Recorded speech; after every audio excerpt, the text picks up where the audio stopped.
제9호 태풍 마이삭이 세력을 키우며 한반도를 향해 북상하고 있습니다. 강원도는 3일 새벽부터 오전 사이에 많은 비와 강한 바람이 불 것으로 예상돼 각별한 주의가 요구됩니다. 지난주 폭증했던 도내 코로나19 신규 확진자가 감소세를 보이면서 안정세가 조심스럽게 기대되고 있습니다.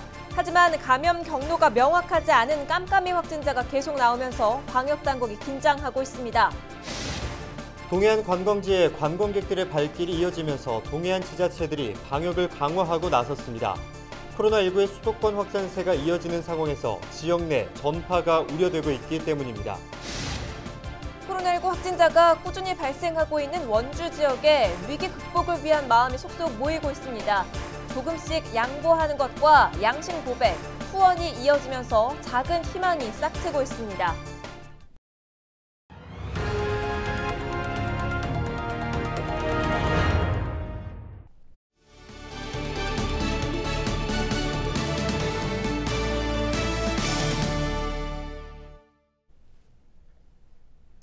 여러분 안녕하십니까? 헬로티비 뉴스입니다. 제9호 태풍 마이삭이 세력을 키우며 한반도를 향해 북상하고 있습니다. 3일에는 강원도 전역이 태풍의 영향권에 들어갈 전망인데요. 역대 최악의 태풍으로 기록된 매미와 진로와 세력이 비슷할 것으로 전망돼 각별한 주의가 요구됩니다. 장진철 기자가 보도합니다. 거대한 소용돌이가 바다를 휘감으며 한반도를 향해 북상하고 있습니다. 제9호 태풍 마이삭입니다. 31일 기준 중심기압 950헥토파스칼, 강풍 반경은 380km에 달하는 중형 태풍입니다. 하지만 중심 풍속이 달리는 기차도 탈선할 정도인 시속 150km 이상으로 세력은 매우 강력합니다. 기상청은 태풍 강도 중 가장 높은 단계인 매우 강한 태풍으로 발달할 것으로 분석했습니다. 부산을 스쳐 지나갈 것으로 예상됐던 태풍 마이삭이 경로를 좀 더 서쪽으로 틀었습니다.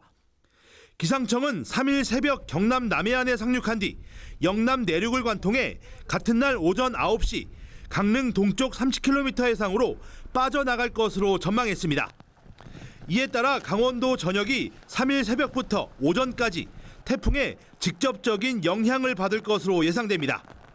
제9호 태풍 마이삭은 현재 일본 오키나와 남쪽 약 470km 부근 해상에서 강한 강도로 북진하고 있습니다.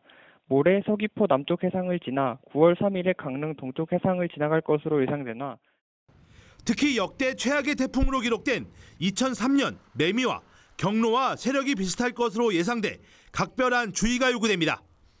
강원도는 상대적으로 피해가 적은 태풍 왼쪽에 있지만 태풍과 가장 가까운 동해안과 영서 남부 지역뿐 아니라 도내 전역에 많은 비와 함께 매우 강한 바람이 예상됩니다.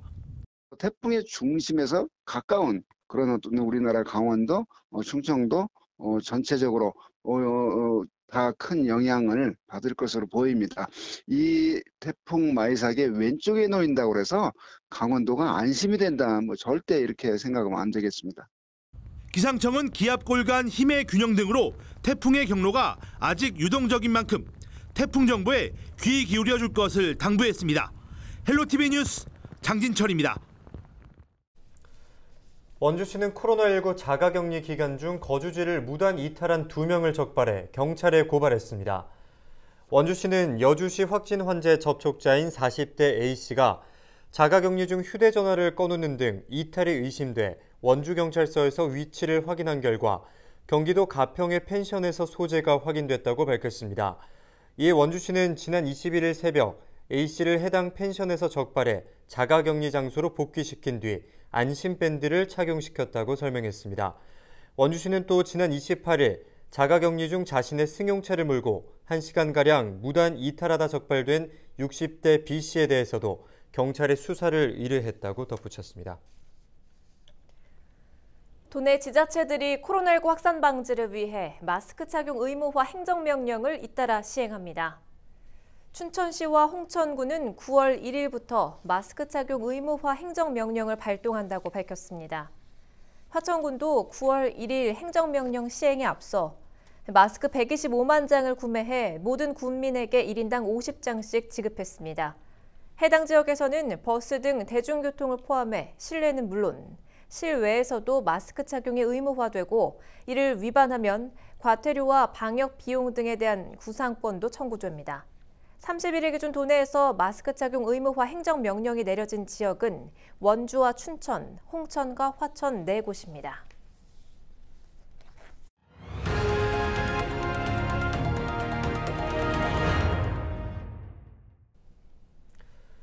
지난주 폭증했던 도내 코로나19 신규 확진자가 크게 줄어들었습니다. 이 신규 확진자 숫자만 보면 안정세가 조심스럽게 기대되는데요. 하지만 N차 감염과 감염 경로가 명확치 않은 깜깜이 확진자도 계속 나오면서 방역당국이 긴장감을 놓을 수는 없는 상황입니다. 보도에 성기석 기자입니다. 31일 18시 기준 도내 코로나19 누적 확진자는 총 191명입니다.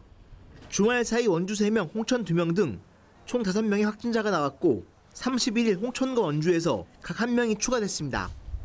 전 주말에만 30명이 넘는 확진자가 나온 것과 비교하면 신규 확진자는 크게 줄었습니다. 숫자만 놓고 보면 안정세가 기대되는 상황입니다. 하지만 방역 당국의 긴장은 계속되고 있습니다.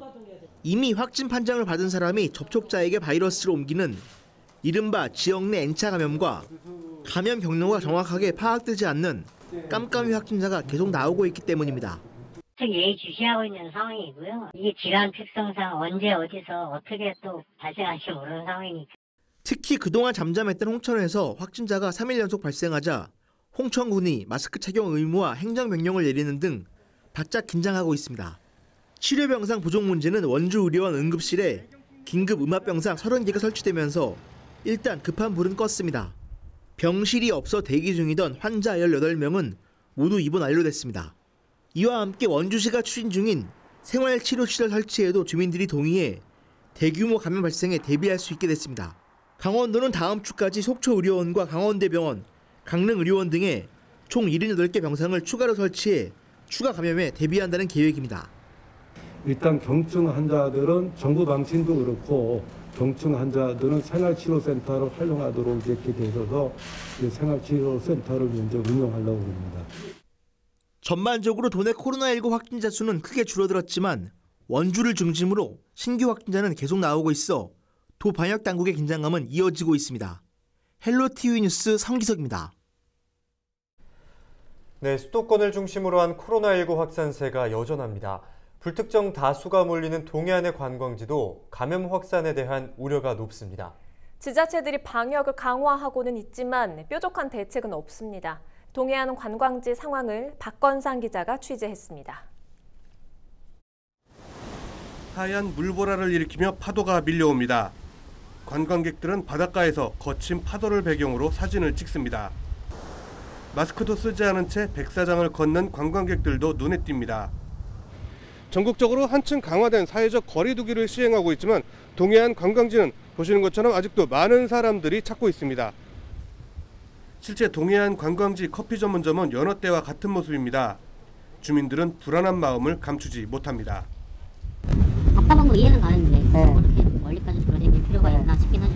그래서 동네 앞에 나오긴 하는데 오죽해서 왔을까 싶긴 하지만 강릉 지역의 경우 열흘 넘게 확진자가 발생하지 않고 있지만 수도권 확진자들의 방문이 이어지면서 감염 확산에 대한 우려가 높습니다. 실제 지난 광복절 황금 연휴 이후 4명의 확진자가 발생했는데 이 중 2명은 호텔 직원과 택시기사였습니다. 수도권 확진자로 인한 전파가 현실화된 겁니다. 지금 확진자들이 많이 강릉시를 오시다 가시는 바람에 저희들도 무슨 방역이 많이 지금 어려움이 있습니다. 하지만 계속 오시는 관광객들 저희 강릉시에서는 말릴 수도 없고 오시되 마스크는 꼭 피착하시고 꼭 방역 수칙에 준해서 와주시면은. 코로나19 확진자가 단 한 명도 발생하지 않은 동해시도 불안감은 여전합니다. 여름 피서객이 많이 찾고 있어 강력한 방역을 계속하고 있습니다. 올 9월부터 12월까지는 관광지 곳곳에 방역 요원을 추가 배치, 시민과 우리시 공무원 모두 외부 출장과 여행 자제 그리고 마스크 착용을 철저히 하여 코로나 확진자가 없는 유일한 도시를 만들어가기 위해 최선을 다하도록 하겠습니다. 찾아오는 관광객을 막을 수는 없지만 관광객이나 지역민 할 것 없이 철저한 마스크 쓰기와 사회적 거리 두기 실천이 최고의 방역이라고 전문가들은 조언합니다. 헬로티비 뉴스 박건상입니다. 춘천시가 코로나19 확진자에 대한 연령대를 공개합니다. 춘천시는 31일 오전 9시 코로나19 확진자부터 10년 단위로 연령대를 공개한다고 밝혔습니다. 이와 함께 증상 발생 또는 검체 채취 2일 전부터 격리일까지만 진행했던 동선 파악을 필요시에는 확대하기로 했습니다. 다만 파악된 확진자 동선은 시민 혼란과 피해 발생에 따른 손해배상 청구 등을 종합적으로 고려해 비공개할 방침입니다. 춘천시는 그동안 중앙방역대책본부 지침에 따라 확진자의 성별과 연령대, 거주지 세부 주소 등을 공개하지 않았습니다. 횡성군이 코로나19 확산을 막기 위해 지역 대표 축제 가운데 횡성 한우축제만 온라인으로 개최하고 나머지 축제들은 모두 취소하기로 했습니다. 횡성군은 전국 규모의 횡성 한우축제를 오는 10월 15일부터 30일까지 16일간 온라인 한우 판매, 다양한 콘텐츠를 통한 비대면 축제로 연다고 밝혔습니다. 지역 대표 축제인 횡성 호숫길 축제, 준내 고랭지 토마토 축제, 청일 더덕 축제, 안흥 찐빵 축제 등을 개최하지 않기로 했습니다. 한편 횡성군은 사회적 거리두기 2단계 격상에 따라 지역 내 경로당 180여 곳에 이어 복지관 등 사회복지시설 190여 곳을 휴관 조치했다고 덧붙였습니다. 지난 5월 말 예정됐던 제5회 실향민 문화축제가 한 차례 연기 끝에 결국 취소됐습니다. 속초시는 최근 코로나19 재확산으로 사회적 거리 두기가 2단계로 격상되는 등의 상황을 고려해 이같이 결정했다고 밝혔습니다. 실향민 문화축제는 당초 5월 29일부터 31일까지 개최할 예정이었으나 9월 셋째 주로 한 차례 연기됐었습니다. 속초 실향민 문화축제와 함께 오는 10월 열릴 예정이었던 설악문화제도 함께 취소됐습니다.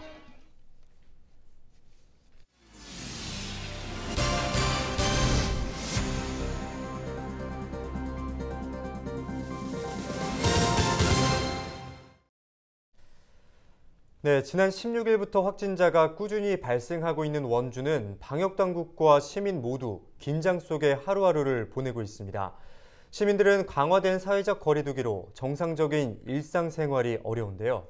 어려운 상황 속에서도 함께 위기를 극복하자는 마음이 모이면서 희망을 주고 있습니다. 이다혜 기자입니다.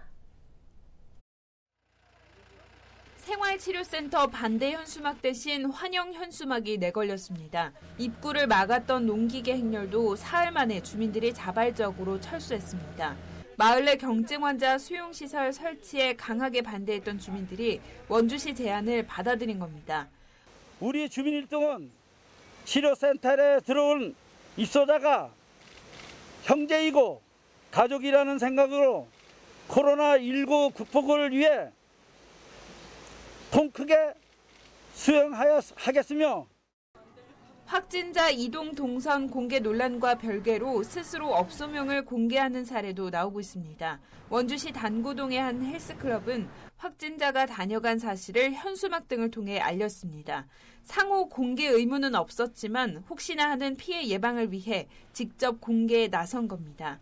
일부 회원들의 탈퇴 등 여파가 뒤따랐지만 업주는 이번 결정을 후회하지 않는다고 말합니다. 처음에는 환불이라든가 그런 걸로 해서 조금 고민은 살짝 했었지만은 또 그런 것들 예상 안 한 것도 아니고요. 그거보다는 지금 이 기회를 동참하고픈 또 이걸 통해서 많은 분들이 지금 희생하고 있지 않습니까? 그런 것에서 조금이라도 저도 한번 동참을 하는 것이 마스크 등 지역 내 크고 작은 후원도 코로나19 극복에 힘을 보태고 있습니다. 원주 지역 한 의료기기 업체는 지난 27일 방역 마스크 2,000장을 원주시에 기부했습니다. 최일선에 있는 담당 직원들에게 조금이나마 도움이 되기를 바라는 마음을 전달한 겁니다. 원주시도 이 같은 시민들의 적극적인 참여에 힘입어 방역에 총력을 다하겠다고 밝혔습니다. 자극적인 방역 활동과 시민 여러분의 적극적인 협조로 원주시의 코로나 확산세는 수그러들고 있습니다. 코로나19가 종식되는 날까지 시민과 함께 최선을 다하겠습니다. 코로나19 극복을 위한 시민들의 의지가 모이면서 작은 희망을 주고 있습니다. 헬로티비 뉴스 이다혜입니다.